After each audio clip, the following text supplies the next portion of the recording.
so again, for me, fear was other people's opinions about me, and also fear of the unknown, fear of what would happen if I kind of released Yeah, or and that loss that you mentioned, right? exactly.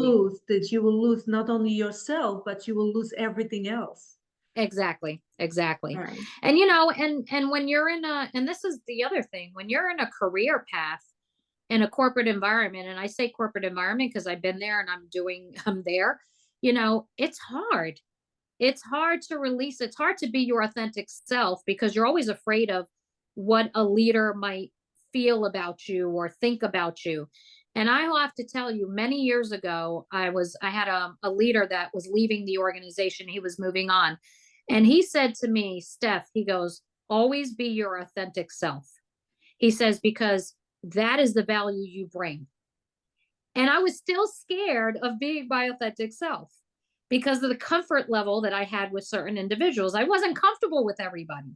So the authentic self wasn't there because I was afraid of how people would think about me. You know what? I'm very outgoing and I can be blunt and I can be all things. And those who gravitate to you and know that you're being authentic, they're going to have more respect for you than someone who thinks that you're being you know, just not being yourself, right? And Yeah. I have to respect myself for being who I am, which That, is with authenticity. that's amazing. Amazing. And I really do appreciate uh, Hmm. uh, you coming on today. And I'm very excited to share your story.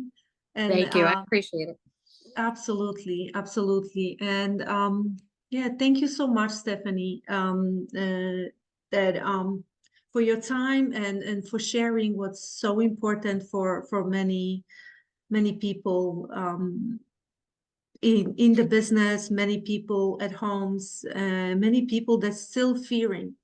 What was Yeah. that moment? What was, and that'll be the last question. It could be short, could be the Sure. last.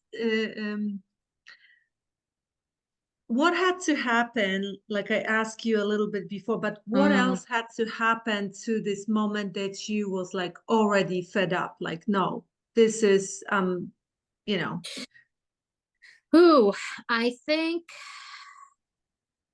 I think knowing that I didn't want to go in the next stage of my life, continuing to feel the way I was feeling. yeah, And I said, and I, like I said, I turned 50 in December, and I know it's young still. However, you have to think about the next stage in your life and how do you want to approach the next stage in your life? And, how do you want to react to things? How do you want to work through things?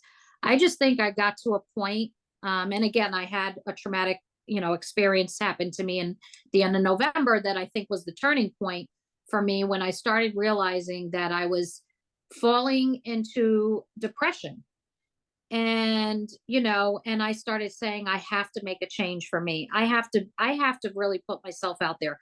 I don't yeah, want to fall into this black hole, right? yeah, And I don't want to have to come back to my career and still feel resentment or anger or burnout or things of that nature. And I started saying, you know what? Whatever life has for me, I'm open for it. Let it come. It's going to be what it's going to be. That's a level of control that I had to release as well. But I also want what I want out of my life, out of my only personal journey, as well as my career, right? yeah, absolutely. So Do you understand what you feel want for like your personal. yep, absolutely. Do you feel like now it's your heart that leading, not what you were told and learn over the years? You know what? Somebody said, and it might have been through counseling, and a lot of things, and I'm a very analytical person, so I'm definitely You're very think much in your about, head. very in my head, because my first instinct is one thing and then my head starts thinking, right? Because then I'm talking risk in my head. What's the risk of this? What's the risk of that?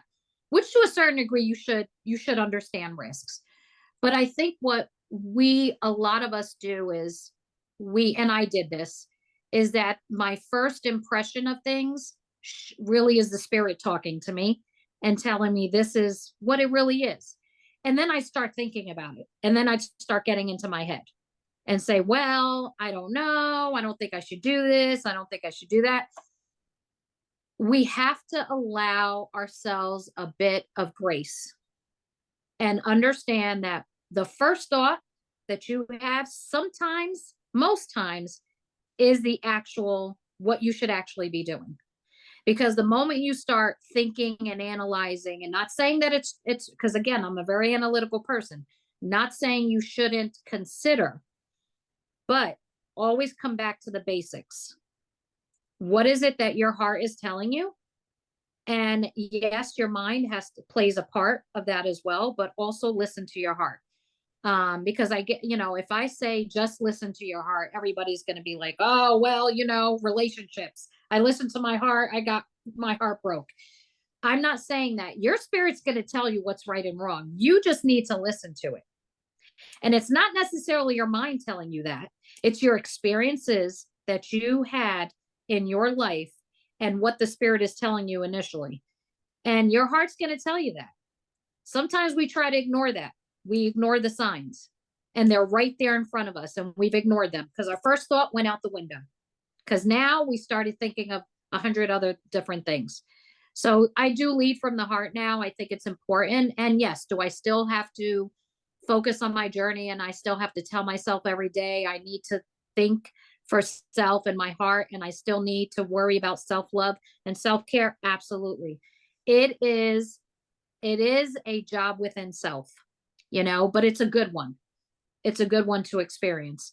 When we think about individuals who are going through, let's just say, some type of abuse, alcohol, drugs, or whatever have you, they have a program they have to go through every single day. Every single day, they have to make a choice of what's the journey that I'm going to live today.